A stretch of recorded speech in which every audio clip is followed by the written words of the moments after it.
Good morning, everyone. It is Monday, November 25th. It's Thanksgiving week, so we're very thankful you're here watching this episode.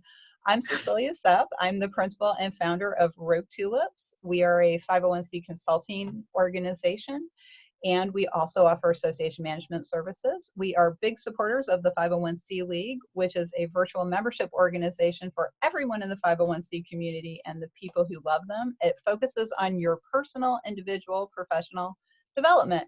I'm here today with my friend and colleague, Scott Morris, CAE, who is guest hosting this month while Agnes takes some leave. So good morning, Scott, and welcome.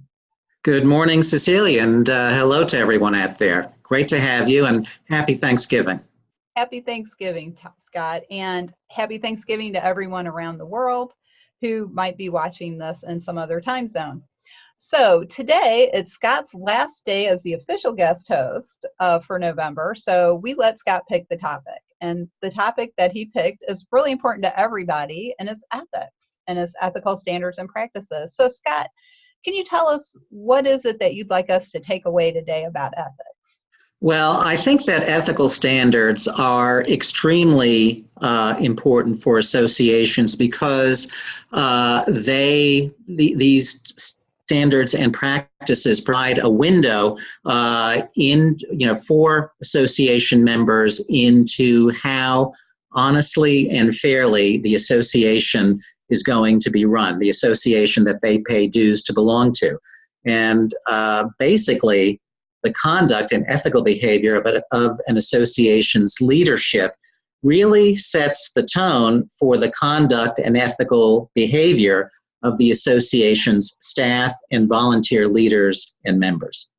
Well, so Scott, what are some of the things you think a chief staff executive can and should do to set that kind of ethical tone? Well, the association chief staff executive needs to be open, honest, and transparent with his or her board in terms of any issues out there that affect the administration of the association, and he or she needs to be open, honest, and transparent with the association staff as well. I think that will make for a much more collegial and honest atmosphere in the association and make for a much better and much more well-run association as well. Well, so what about the ethics of dealing with the vendors or outside contractors? That also is important. That is another relationship upon which the success of the association depends. Because if the chief staff executive is not honest, open, and transparent with vendors, that creates a problem as well. There are different types of relationships in the association that really affect how well run the association is going to be. Well, Scott, do you have any examples that you'd like to share of a good example of ethics, or maybe one where ethics failed? I believe that transparency is very much an ethical standard and practice that chief staff executives have to have in order for the affairs of the association to be conducted. And if there is a controversial issue out there that maybe affects the finances of the association, the chief staff executive has to inform the board that finances are not in a good state or not in a good position, and seek their input and constructive advice. Sometimes that has happened in the past, and when the chief staff executive has not been forthright and forthcoming with the board, it could affect his or her credibility. if there are credibility problems, that's a real problem out there. Well, yeah, and credibility is a little bit different problem than ethics. But I think it ties into ethics, right. Because if the chief staff executive is not open and honest and transparent to the board, that really gets to credibility. That generates a problem of credibility for the executive. That's a good point. If you're not ethical, it does degrade your credibility standard. But I did have, actually, building on what you were just saying, a really specific example from my earlier experience. So many years ago, I worked at the American Corporate Counsel Association as Director of Chapter Relations. And our president at the time had given the board the budget, the financial numbers. And then after they got them, he found there'd been a mistake. And it wasn't a terrible mistake. It was just an error. It wasn't like we were going broke, but we didn't have as much money as we thought we did. And so once that was revealed, he picked up the phone and called the chairman of the board and said, hey, it's not a terrible mistake, but there was an error in the financial records. And so our financial position is different than what we thought that we reported. And the board thought that was fantastic. So that's a great example of what you were saying about transparency, stepping up. I think also, admitting you're wrong is ethical, to say that you're wrong about something. Yes, absolutely, because people make mistakes every day, and so do people who run associations and other types of organizations. And if you see an error that has been committed, and you inform and the chief staff executive informs the board of that error, then then I think that goes a long way to sustaining a good relationship between the executive and the board. Well, and I think, speaking of what goes on internally among the staff, how they interact with each other, we need to be ethical in those interactions as well between the different staff. We all joke around and sometimes get worried about silos, because they get built up and we don't know what the other guy's doing or whatever. But I think, ethics can help, a commitment to ethics can help break down silos to a certain extent, because you're sharing information. I think, one of the things that you should learn early in your career, and any younger people, newer professionals out there who haven't learned this yet, is more important who you copy on the memo or the email than who you're actually sending it to. Because if you're hiding something from somebody on purpose or giving them that impression, that can degrade your ethical behavior, or people's perception of your ethical behavior. And as we all know, perception is reality, right? So when it comes to boards, dealing with boards, and I agree that a chief staff executive with a high standard of ethics really makes a difference. But Scott, what do you think about chief staff executives who have to deal with board members who aren't necessarily being ethical? That's a problem, and that's if there are board members that are not being ethical, then the executive needs to talk to the board chair about that, and it's the board chair that should be addressing any unethical behavior among the board members, and consulting the executive, the association executive as well. Yeah. So what do you think drives that for a board to start, becoming unethical? Do you think it's a lack of training? Do you think it's a lack of understanding of what their role actually is? Well, it could be lack of training. It could be how they conduct their own businesses in their own, and their own organizations. It could be any number of things, and they may need to go and take a course in ethics, and also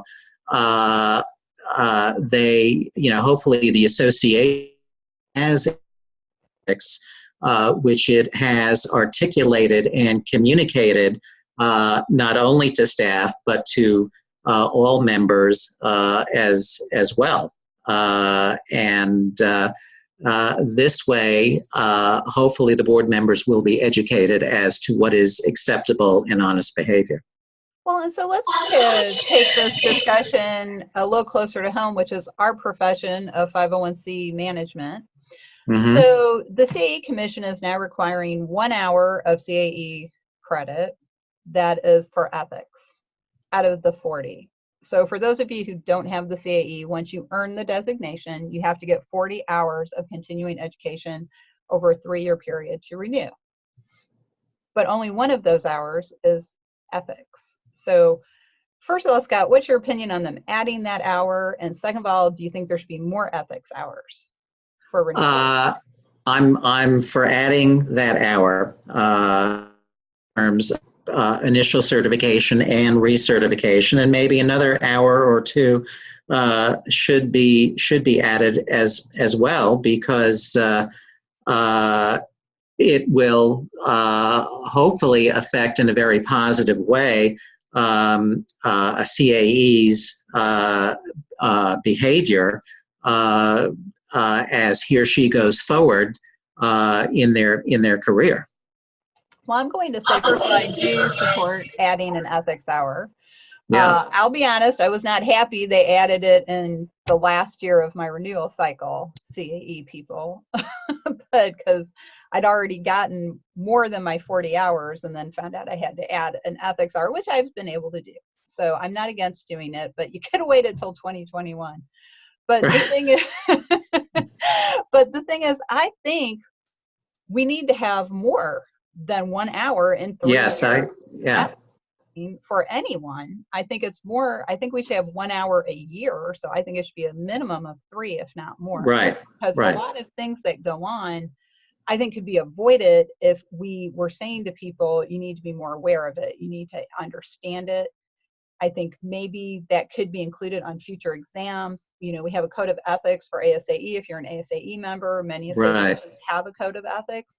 So how are you enforcing or educating that code of ethics out to the larger group of people? And when you say enforcement, I'm not talking about like punishing people, but what I'm saying is, like, you have to say to people, you should behave this way. It is our standard. It's what we're asking everyone to do, not just you.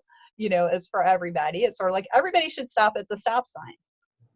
And if somebody doesn't stop at the stop sign, what do they get? A ticket. Right. So you don't necessarily want to get a fine, but what I'm saying is we have to know it, learn it, and then educate each other about it and help each other do it. You know, peer pressure can be positive. Right. And associations may want to consider creating or instituting an ethics committee, an ethics program, and training for staff and volunteer leaders as well. Yeah, and you know, I brought this up almost 2 years ago and was surprised at the negative pushback I got. But it's not ethics specifically, but I think boards need more training and education for a lot of reasons. One, it's not what they do every day. They're a volunteer board. We live it, they don't.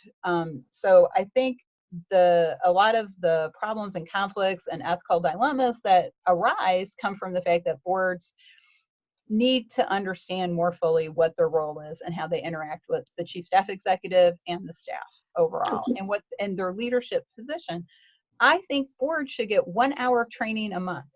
Yeah. Whether it's a recorded webinar, you do it live, you send them a bunch of articles to read, and then have a discussion group about it. But I think they need like 6 to 12 hours of training a year. And I brought that up. Hey folks, I contacted the IRS about it, but no one got back to me, so you're safe for now. But what I got pushback on was, we don't have time for that.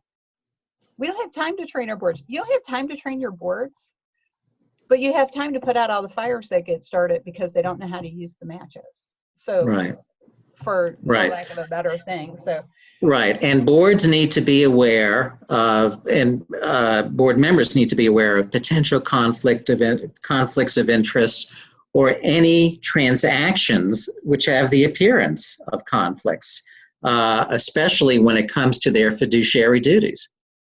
And so that is why I would agree with you that more ethics training for boards is the thing to do. Well, and we need to do that, but I think overall we could alleviate or eliminate many of these issues we have with boards making questionable choices that end up maybe falling into an ethical dilemma, or maybe it's not quite an ethical issue, but it's not a best choice. But we're almost out of time. Want to put in another plug for the 501c League's Ethical Nonprofit course, which it will be offered one more time this year on December 10th, and we have set our dates for 2020, so watch for an announcement about that, because we will continue to offer that course next year for all the people like me who need to get that hour next year by October to renew. But the content is always consistent, but our conversations are always fresh. So I hope you will join us for the Ethical Nonprofit course. I want to thank my friend Scott again for filling in as guest host this month. Scott, any closing thoughts on the topic of ethics before we sign off? I would just say that associations really need to think about it and hopefully develop business conduct standards and procedures that respect and tie into the association's missions, goals, and objectives. That's why ethics is so important. Thank you, and I agree. Thank you. As we always say at the end of every episode, take 15 minutes and talk with somebody, because you might learn something. If you want to learn more about Rogue Tulips, you can check us out online at roguetulips.com. And if you want to learn more about the 501c League and how you can join a group that focuses on you as an individual professional, or if you're a volunteer, you're welcome to join as well. You can learn more about the League at the501cleague.net. This is Cecilia Sepp again, signing off, and we will be back next Monday. Thanks, everyone. Okay. Thank you. Happy Thanksgiving.